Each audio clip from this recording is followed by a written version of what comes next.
जय हिंद दोस्तों, मैथ के क्लास में आपका स्वागत है। आज हम मैथ का दूसरा चैप्टर डिस्कस करेंगे।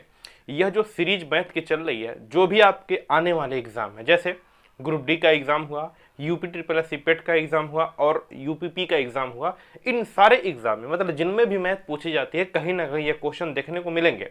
तो कल हम लोगों ने मैथ का पहला चैप्टर डिस्कस किया, आज हम मैथ का एक दूसरा चैप्टर डिस्कस कर रहे हैं। पहला चैप्टर हमने निर्देशांक के साथ त्रिभुज का क्षेत्रफल ज्ञात करने को सीखा था। जितने बच्चे नहीं देखे हैं सभी लोग जाकर देखिए। आज हम डिस्कस कर रहे हैं परिमेय और अपरिमेय संख्या का। ठीक है, आज हम डिस्कस कर रहे हैं परिमेय परिमेय और अपरिमेय संख्या के बारे में। परिमेय और अपरिमेय अपरिमेय संख्या के बारे में हम लोग डिस्कस करेंगे। ध्यान से सुनिए, आपके पेपर में एक क्वेश्चन देखने को मिलेगा, पेपर में एक क्वेश्चन हो सकता है आ जाए, तो ध्यान से इसको यहीं पर आज क्लियर कर लेते हैं। परिमेय और अपरिमेय संख्या के बारे में डिटेल स्टडी हम कर रहे हैं। क्लियर? इसके पहले आज है 27 जुलाई और जितने बच्चों ने पेट का फॉर्म नहीं भरा है सभी लोग जाकर पेट का फॉर्म भर दीजिए, क्योंकि आने वाली यूपी ट्रिपल एस सी के अंतर्गत बहुत भर्ती आएंगे और जिनमें पेट पास आउट कंपलसरी मांगेगा। तो जितने भी लोग नहीं भरे हैं आज लास्ट डेट है, जाकर भर दीजिए। चलिए बात करते हैं परिमेय संख्या और अपरिमेय संख्या क्या होती है। देखिए, अगर हम परिमेय संख्या की बात करें तो परिमेय संख्या किसे कहते हैं। देखिए, एक या दो क्वेश्चन आपको ग्रुप डी के एग्जाम में देखने को मिलेगा।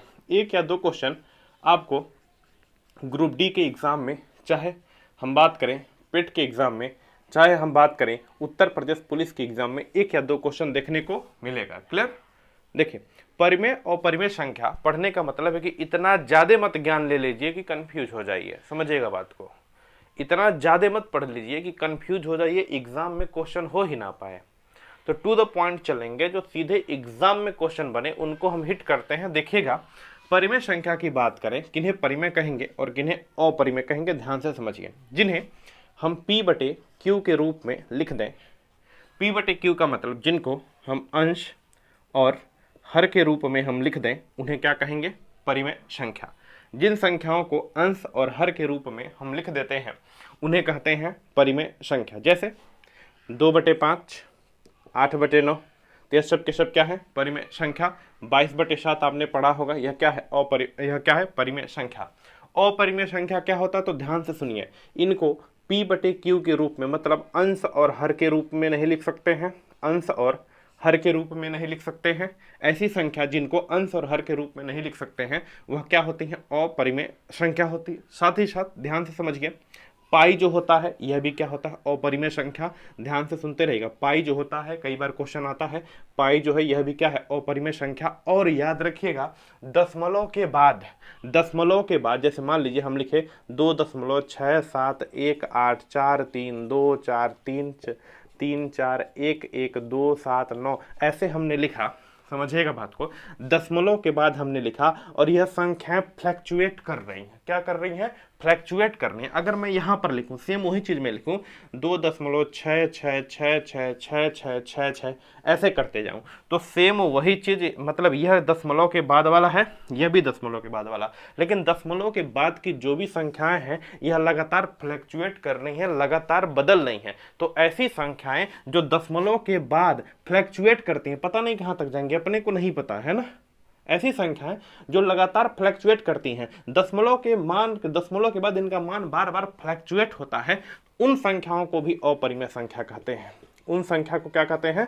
अपरिमेय संख्या कहते हैं। परंतु दशमलव के बाद किसी संख्या का मान फ्लैक्चुएट ना हो, जैसे दशमलव के बाद देख रहे हैं, दशमलव के बाद किसी भी इस संख्या का मान फ्लैक्चुएट नहीं हो रहा है, एक ही प्रकार से एक ही फ्लो में बहती जा रही है, इसका मान फ्लैक्चुएट नहीं हो रहा है, तो दशमलव के बाद होने के बाद भी इसे कहेंगे परिमेय संख्या। क्या कहेंगे इसको? परिमेय संख्या। लेकिन दशमलव के बाद अगर मान फ्लैक्चुएट हो तो अपरिमेय संख्या होगी। जैसे 3.718024973 मान फ्लैक्चुएट हो रहा है, एक साथ नहीं बढ़ घट रहा है, एक जैसा नहीं दिख रहा है, तो ये कैसी संख्या होगी? दशमलव के बाद कैसी होगी? अपरिमेय संख्या।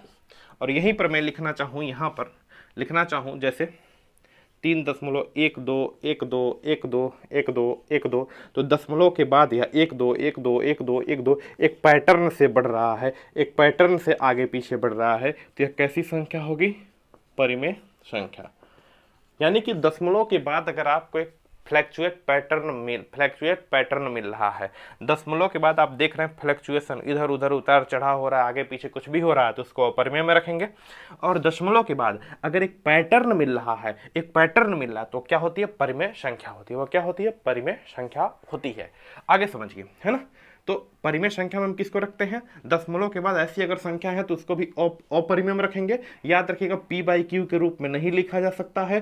पाई एक अपरिमेय संख्या है। और करड़ी से बाहर, ध्यान से समझिएगा, और ध्यान से समझिए, ऐसे चीज जो करड़ी से बाहर ना निकल पाए, ऐसे चीज जिनका वर्गमूल ना निकल पाए, उन्हें हम सबको सब क्या कहेंगे? अपरिमेय संख्या। जैसे 3, 7, 11, 140, 120, तो इनका हम किसी का वर्गमूल नहीं ज्ञात कर सकते हैं। निकालेंगे तो दशमलव में फ्लैक्चुएट के साथ आएगा, तो इन सबको हम क्या कहेंगे? अपरिमेय संख्या। लेकिन अगर यहीं पर मैं बात करूं, जैसे करड़ी में 144 का मान होता है 12। बच्चे को पता है करड़ी में 144 का मान क्या होता है? 12। तो ये जो 12 हो जाएगी वो क्या हो जाएगी? परिमेय संख्या। मतलब करड़ी में जिनका हम, ध्यान से सुनिएगा, करड़ी में जिनका हम मान पता कर लें उसको परिमेय में, और जौने का सारा मनवा ना पता कर पाए ओके क्या कहेंगे? अपरिमेय। क्या कहेंगे? अपरिमेय। जैसे करड़ी में हमने लिखा, यहां पर करड़ी में हमने लिखा 16। क्या लिखा? 16। सर मान पता कर सकते हैं, करड़ी में 16 का मान होगा 4, तो क्या हो जाएगी? 4 परिमेय संख्या। पी बाई क्यू अंश हर के रूप में लिख दीजिए, 4 के नीचे 1 लिख दीजिए, ऊपर वाला अंश हो गया, नीचे वाला हर हो गया, तो क्या हो गया? परिमेय संख्या। लेकिन यही मैं करड़ी में कहीं लिख दूं, करड़ी में 15, सर 15 का मान ही नहीं ज्ञात कर पाएंगे। ज्ञात करेंगे तो 3 ज्ञात करेंगे तो आएगा कितना?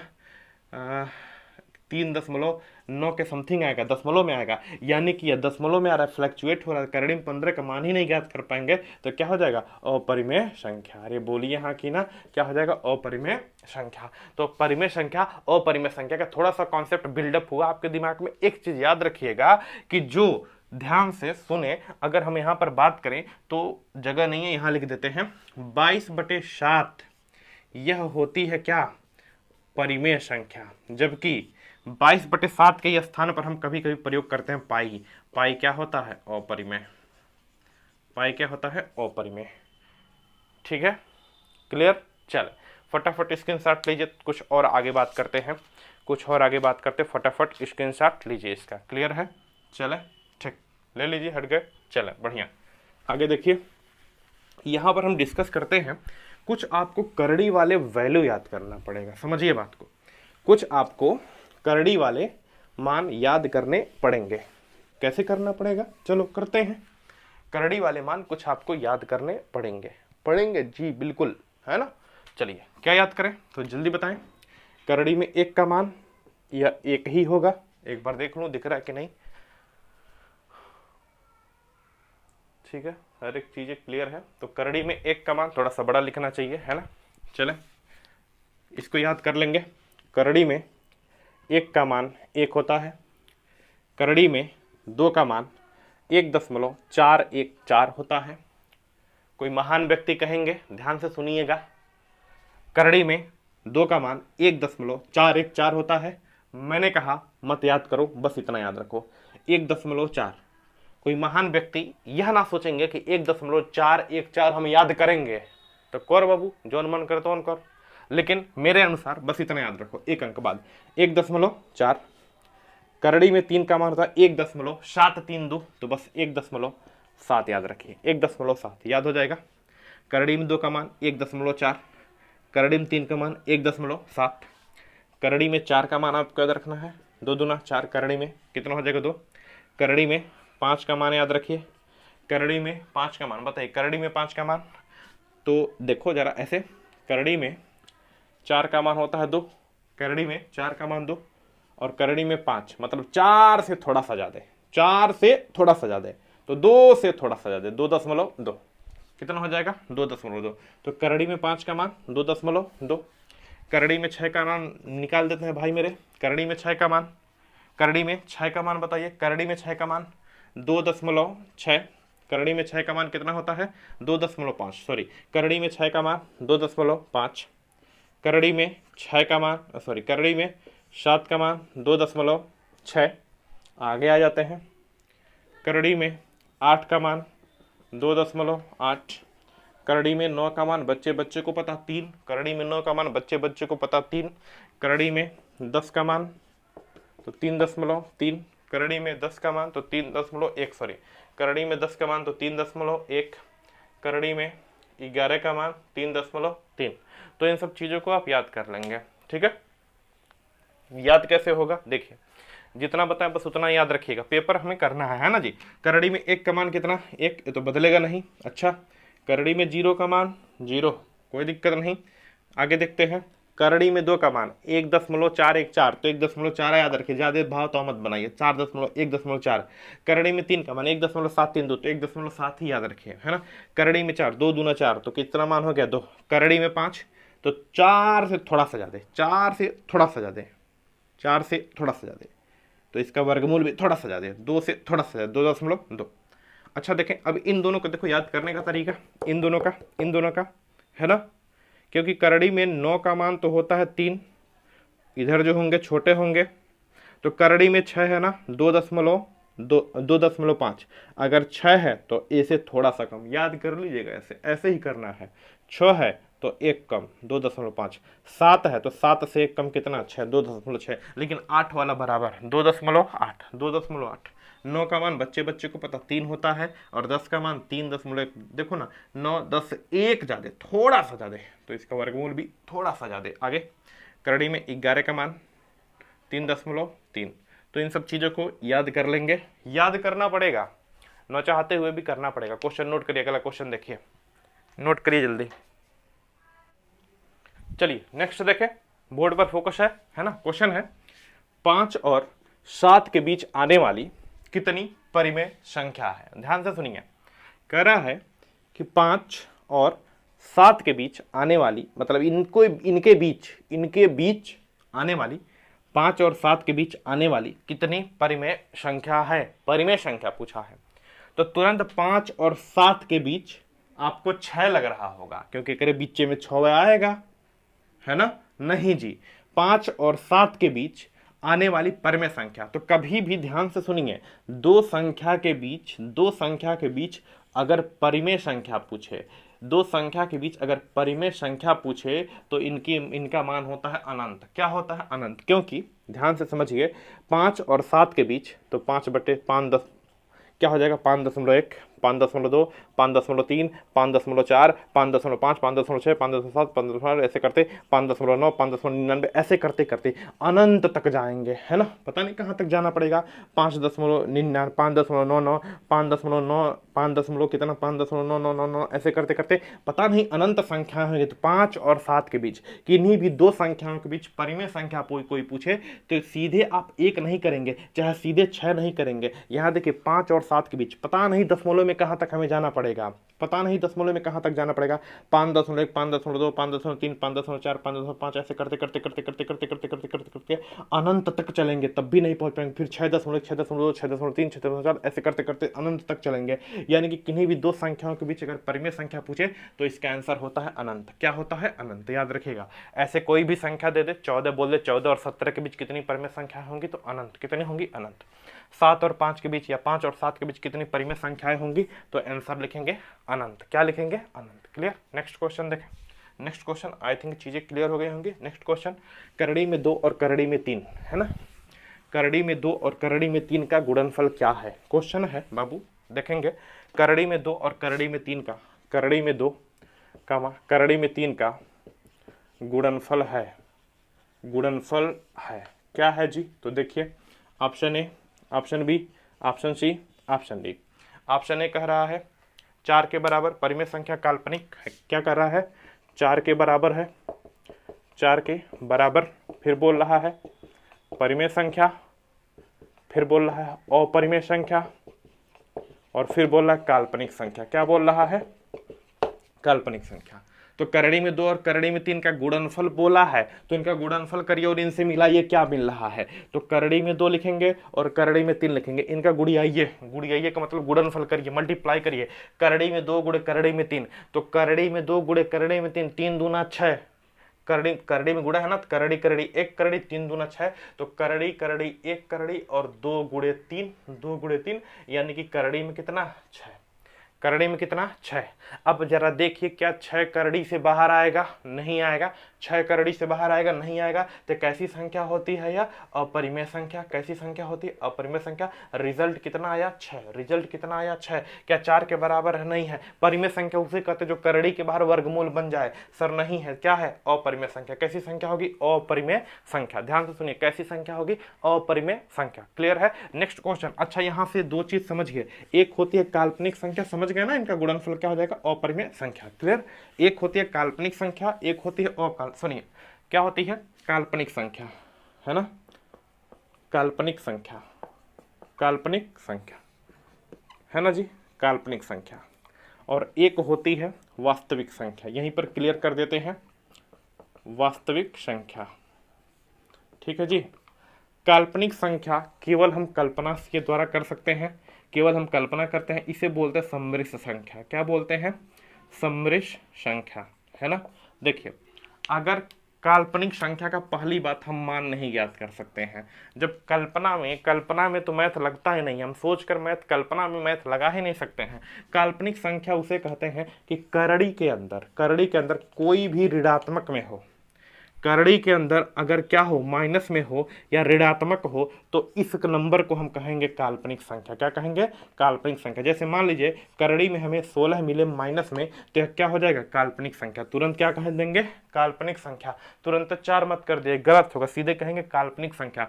वास्तविक संख्या क्या होती है, तो काल्पनिक को छोड़कर दुनिया की जितनी संख्याएं होती हैं, काल्पनिक को छोड़कर दुनिया की जितनी संख्या है, चाहे दशमलव में हो, चाहे बटे में हो, चाहे क्या हो, ऐसे हो, चाहे वर्ग के रूप में हो, कोई भी संख्या, है ना, वो सब की सब संख्या क्या होती हैं, वास्तविक संख्या।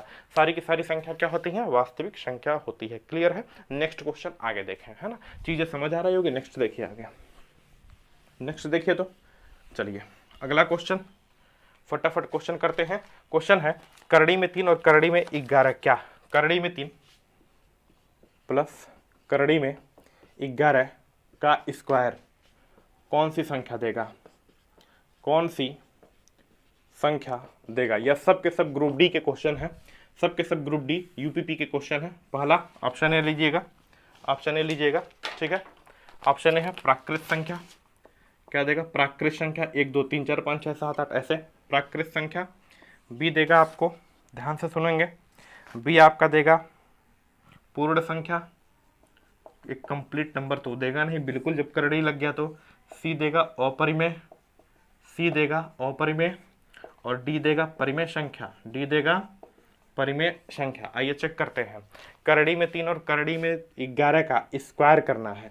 कोई भी बच्चा डायरेक्ट इनको 11 और 3 14 मत कर दीजिएगा, गलत होगा। करड़ी में अलग अलग करते हैं, बिल्कुल इनको जोड़ेंगे नहीं। तो चलिए कर लेते हैं, करड़ी में 3 और करड़ी में 11, इसको मान लीजिए ए और इसको मान लीजिए बी। देखिए क्या रिजल्ट बनता है, ए प्लस बी के होल स्क्वायर के अनुसार तोड़िए तो इसको करड़ी में 3 प्लस करड़ी में 11, इसका स्क्वायर करना है। तो A square plus B square plus 2ab क्या हो जाएगा, A square plus B square plus 2ab। तो करड़ी में 3 इंटू करड़ी में 11, देख लूँ एक बार दिख रहा है कि नहीं, है ना, ठीक है। करड़ी में 3 इंटू करड़ी में 11। अब देखिए स्क्वायर स्क्वायर वाला स्क्वायर स्क्वायर हट जाएगा, स्क्वायर स्क्वायर हट जाएगा, क्या बचा, क्या बचा, 3 प्लस 11 प्लस 2, और करड़ी में 11 और 3 यहाँ पर गुड़ा है तो अंदर अंदर गुड़ा हो जाए, 11 3 33, 11 और 13 3 और 11 सॉरी 3 और 11 हो गया आपका कितना, 11 और 3 कितना हो गया 14, है ना, 11 और 3 14, और यहाँ पर बचा कितना 2 करड़ी में 3, 2 करड़ी में 3। अब जरा ध्यान से देखिए, ध्यान से समझिएगा, यह तो खड़े खड़े एक कंप्लीट संख्या है, यह तो खड़े खड़े कंप्लीट संख्या है। इसको परिमेय भी कह दीजिए चाहे प्राकृत संख्या भी कह दीजिए, लेकिन आप देखिए ना यह कंप्लीट रिजल्ट आया है, यानी कि टोटल के जगह यह कंप्लीट इस टोटल की जगह यह कंप्लीट रिजल्ट आया है, यानी कि टोटल वैल्यू को लेना है, यानी कि यहाँ से लगा इस टोटल वैल्यू को लेना है। तो 14 तक तो ठीक है, लेकिन यह 2 यह भी ठीक है, लेकिन करड़ी में 3 आने की वजह से यह क्या हो गया, अपरिमेय संख्या। क्या हो गया, अपरिमेय संख्या। यानी कि यह टोटल वैल्यू कैसी संख्या होगी, अपरिमेय संख्या। कैसी होगी, अपरिमेय संख्या। Option number C is the correct answer. Option number C is the correct answer. अगला क्वेश्चन, चीजें समझ आ रही होंगी, है ना, क्योंकि इसके आने की वजह से अपरिमेय संख्या। अगला क्वेश्चन, नेक्स्ट, छोटे छोटे वीडियो इंपॉर्टेंट क्लास, है ना। चले अगला क्वेश्चन है, अगला क्वेश्चन देखिएगा। नेक्स्ट क्वेश्चन कह रहा है, करड़ी में 5 और करड़ी में 5 व करड़ी में 7 के बीच आने वाली एक अपरिमेय संख्या बताइए। एक अपरिमेय संख्या बताइए। Option A without, option A, option B, option C और ऑप्शन डी। तो चलिए लिखते हैं ऑप्शन। 4 सही 1/5, 1 सही 1/5, 2 सही 2/5 और 3 सही 1/3, है ना जी। चलें करके देखते हैं। देखो जी, कहाँ से कहाँ तक जाना है, करड़ी में 5 और करड़ी में 7 के बीच, यानी कि करड़ी में 5 और करड़ी में 7 के बीच। अच्छा, हमें ऐसे कह देता कि करड़ी में 5 और करड़ी में 7 के बीच कुल कितनी संख्या आएगी, तो अनंत बोलते, क्योंकि 5 और 7 के बीच अनंत संख्या आती है। लेकिन बोला है कि करड़ी में 5 और करड़ी में 7 के बीच आने वाली एगो अपरिमेय बता दीजिए। एगो कौन अपरिमेय बता दीजिए। यह ऑप्शन 4 को दिया है, यही में से कौन ठो बता दिए। तो सबसे पहले करड़ी में 5 और करड़ी में 7 के बीच कौन कौन सी संख्या आएगी हमें पता होना चाहिए। तो करड़ी में 5 का वैल्यू अभी मैंने आपको बताया कितना, 2.2 बताया हूं ना। करड़ी में 5 के वैल्यू कितना बताए हो, 2.2, और करड़ी में 7 के वैल्यू 2.6, 7 से कम 2.6। अब यानी कि इनके बीच कौन सी संख्या आएगी, इनके बीच कौन सी संख्या, मतलब 2.2 से ज्यादा और 2.6 से कम, 2.6 से कम। चलिए इसको चेक करिए, ऑप्शन ए को चेक करिए। ये तो साला 2.4 से ज्यादा है, तो वैसा नहीं होगा। ये खुद कर हम 4 से ज्यादा हैं, 2.6 के चक्कर छोड़िए, ये सारा खुद 4 से ज्यादा, ये वैसा नहीं होगा। 2.2 से ज्यादा चाहिए, इसको चेक करिए, ये साला कम है, 2.2 से कम है। इसी प्रकार से करना है, इसी प्रकार से करना है। एक है हमें 2.2 से ज्यादा और 2.6 से कम चाहिए, है देख रहे हैं 3 से ज्यादा हो गया, 2.2 से 2.6 के अंदर चाहिए, 3 हो गया, ये भी नहीं होगा। तो 2.25, बस ऑप्शन नंबर 2 यही बचा, मतलब 2 से ज्यादा और 2.6 के बीच में कितना हो जाएगा, 2 सही 2/5। Option number C is the correct answer. Option number C is the correct answer. अगला क्वेश्चन, नेक्स्ट देखिए, चीजें आई थिंक समझ आ रही होगी। नेक्स्ट क्वेश्चन, यह अपरिमेय संख्या का क्वेश्चन है, बड़ी शानदार कॉन्सेप्ट बनता है पेपर में। नेक्स्ट क्वेश्चन देखिए, नेक्स्ट क्वेश्चन है, सभी अपरिमेय संख्या होती है, ध्यान से सुनिए, सभी अपरिमेय संख्या, सभी अपरिमेय संख्या होती है। ऑप्शन लीजिए, पूर्णांक संख्या,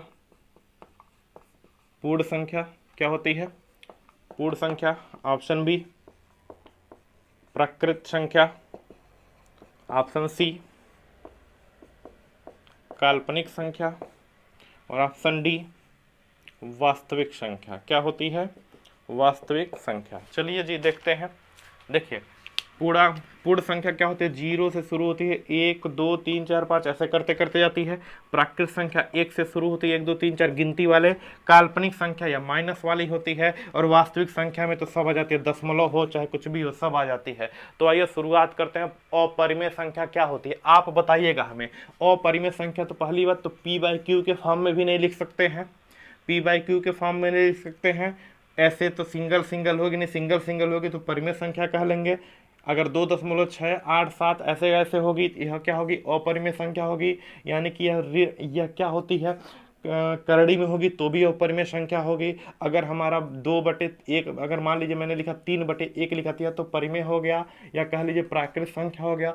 अपरिमेय संख्या कुछ इस प्रकार के पैटर्न में होती है तो पूर्णांक तो होगी नहीं। देखो कभी पेपर करिए तो ऑप्शन को काटने का सीखिए, ऑप्शन को काटेंगे ऑटोमेटिक रिजल्ट मिल जाएगा। पूर्ण संख्या 1 2 3 4 5 6 7 8 होगी नहीं, है ना, 1 2 3 4 5 6 7 यह होगी नहीं। काल्पनिक संख्या केवल करड़ी में जो माइनस होता है वही काल्पनिक होता है, इसको हटा दीजिए तो बचा क्या, वास्तविक संख्या। तो जितनी भी परिमेय संख्या अपरिमेय संख्या, जितनी भी अपरिमेय संख्या होती है कैसी होती है, वास्तविक संख्या। कैसी होती है, वास्तविक संख्या। ठीक है, नेक्स्ट क्वेश्चन और लास्ट क्वेश्चन आज के दिन का, नेक्स्ट और लास्ट क्वेश्चन आज के दिन का, चलें कर लेंगे नेक्स्ट और लास्ट क्वेश्चन आज के दिन का। क्वेश्चन क्या है कि किसका वर्गमूल एक परिमेय संख्या है। सुनिएगा, किसका वर्गमूल एक परिमेय संख्या है, एक परिमेय संख्या है। ऑप्शन ए, किसका वर्गमूल एक परिमेय संख्या है, 523। Option B 576। ऑप्शन सी 480 और ऑप्शन डी 142, है ना। अब कह रहा है किसका वर्गमूल एक परिमेय संख्या है, तो क्या 523 का वर्गमूल निकाल पाएंगे। कभी सुने हैं 523 का वर्गमूल, सुने हैं 523 का, बताइए 523 का वर्गमूल। बिल्कुल नहीं सर, नहीं होता है, नहीं होता है।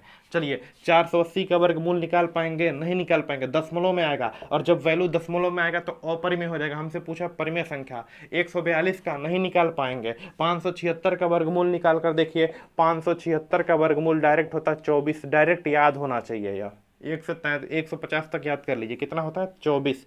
576 का वर्गमूल होता है 24 और 24 एकदम खड़ा खड़ा 24 दिख रहा है, करे नीचे एक रख भी सकते हैं। तो कैसी संख्या हो गई यह, परिमेय संख्या हो गई। कैसी संख्या हो गई, परिमेय संख्या हो गई। आई थिंक ये क्वेश्चन आपको क्लियर हो गया होगा। अगला क्वेश्चन देखिए, नेक्स्ट क्वेश्चन, है ना, अगला क्वेश्चन, अगला क्वेश्चन। चलिए एक क्वेश्चन और है, इसको कर ले। क्वेश्चन है निम्नलिखित में से परिमेय संख्या नहीं है, निम्न में, लास्ट क्वेश्चन है आज के दिन का, परिमेय संख्या नहीं है, निम्न में परिमेय संख्या नहीं है। चलिए जी, निम्न में परिमेय संख्या नहीं है। यहां से ऑप्शन है, यहां से ऑप्शन है, यहां 5 है, 5 5 का जोड़ी बनाना 32 में, यहां पर 64 है, यहां पर 3 3 का जोड़ी बनाना है, यहां पर 32 है, 4 4 का जोड़ी बनाना है, और यहां पर 27 है, 3 3 का जोड़ी बनाना है। कौन सा परिमेय संख्या नहीं है, यह क्वेश्चन आपसे पूछा गया है। और इस प्रकार से यह क्वेश्चन के बाद हमारा एक जो कॉन्सेप्ट है परिमेय और परिमेय वाला, वह क्लियर हो जाता है। चलिए करके देखते हैं। परिमेय हमें पता करना है कि एग्जैक्ट कौन, देखिए करड़ी में अगर कोई है, करड़ी में कोई है तो यह तो अपरिमेय हो जाएगा। कैसा हो जाएगा, अपरिमेय। अपने से पूछा है परिमेय संख्या, तो जरा बताइए करड़ी में 32 का वैल्यू निकालिए, निकल जाएगा क्या, लेकिन कैसा जोड़ा बनाना, 5 का जोड़ा। तो चलिए 32 को तोड़िए, 2 गुणे 2 गुणे 2 गुणे 2 गुणे 2, 2 दूना 4 दूना 8 दूना 16 दूना 32, ये कंप्लीट 5 का, यहाँ 5 लिखा तो कंप्लीट 5 का जोड़ा लेना। तो रिजल्ट कितना बना, 5। यहाँ लिख देते हैं रिजल्ट कितना बना इसका, 5। यह तो परिमेय संख्या है, पहला है। हमसे पूछा कौन नहीं है, कौन नहीं है। इसको तोड़िए, तो इसको तोड़िए, 4 गुणे 4 गुणे 4, 4 चौक को 3 का जोड़ा बनाना, 4 चौक को 3 का, 4 चौक को 16 चौक को 64, तो 4 के रूप में बाहर आ जाएगा। 3 का जोड़ा है तो 4 के रूप में बाहर, तो कितना हो गया, 4। यह तो कंप्लीट वैल्यू निकल रहा है, तो परिमेय संख्या है, परिमेय संख्या। इसको तोड़िए, इसको 3 3 का जोड़ा, 3 त्रिक 9 27, 3 के रूप में बाहर आएगा, और यानी कि 27 के जब कितना लिख दिया, 3। यह भी क्या है, कंप्लीट वैल्यू मिल रहा है, तो परिमेय संख्या है। इसको चेक करें, 32 में 4 4 का जोड़ा बनाइए, 2 दूना 4 दूना 8 दूना 16, 2 दूना 4 दूना 8 दूना 16 दूना 32। तो इसमें आप देखेंगे 4 का जोड़ा लीजिए, 4 का जोड़ा तो ले लिए यहाँ तक, लेकिन यह 2 अंदर में रह जाएगा, ये निकल नहीं पाएगा, घर में से भाग नहीं पाएगा। तो 4 का जोड़ा तो एक जोड़ा बाहर आएगा, लेकिन 4 और यहाँ पर 2 रह जाएगा। और हमेशा याद रखिए, कभी भी कोई करड़ी वाली चीज़ हमेशा कैसी होती है, अपरिमेय संख्या। यानी कि इसका वैल्यू कितना मिला, यहाँ लिख देता हूँ 2, कितना मिला 2, और यह 4 करड़ी में 2, तो यह जो वैल्यू मिली इसके वजह से क्या हो जाएगा, अपरिमेय संख्या। यानी कि परिमेय संख्या नहीं है, परिमेय संख्या नहीं है, तो option number C is the correct answer, option number C is the correct answer. Clear. चलिए कमेंट बॉक्स में अब आपको करके बताना है, कमेंट बॉक्स में एक क्वेश्चन आपको करके बताना है, ध्यान से सुनिएगा, ठीक है। कमेंट बॉक्स में एक क्वेश्चन करके बताना है, क्वेश्चन है, ध्यान से सुनेंगे। क्वेश्चन है 9.20 व 10.50 के बीच आने वाली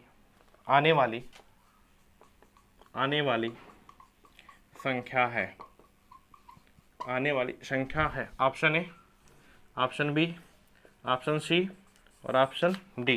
कितना है? 9.15, 9.55, 9.08 और 10.67। जी बताएंगे किसके किसके बीच? 9 अरे क्वेश्चन हम ही कर दे रहे हैं, आप भी कर लीजिएगा। 9.20 और इस 10.50 एक बीचे में हमके पूछना है, मतलब 9.2 से ज़्यादा हो, 10.5 से कम हो। तो 9.2 से खुद कम है, 9.20 से 9.15 हटा दीजिए, वैसे कम। 9.20 से ज़्यादा होने चाहिए साला, वैसे कम हटा दीजिए। 10.5 से ज़्यादा नहीं होना चाहिए, है सारा 10.67 ज़्यादा हो गया। तो बचा कितना है? अगर बीच में कहीं 9.55 कहीं आएगा तो option number B is the correct answer. Clear? Clear. तो बाकी चीज़ें कल करेंगे। उम्मीद करते हैं यह क्लास आपको समझ आया होगा। अच्छे से तैयारी करिए, 17 अगस्त से आपका पेपर है, मेहनत करिए, संघर्ष करिए। Thank you.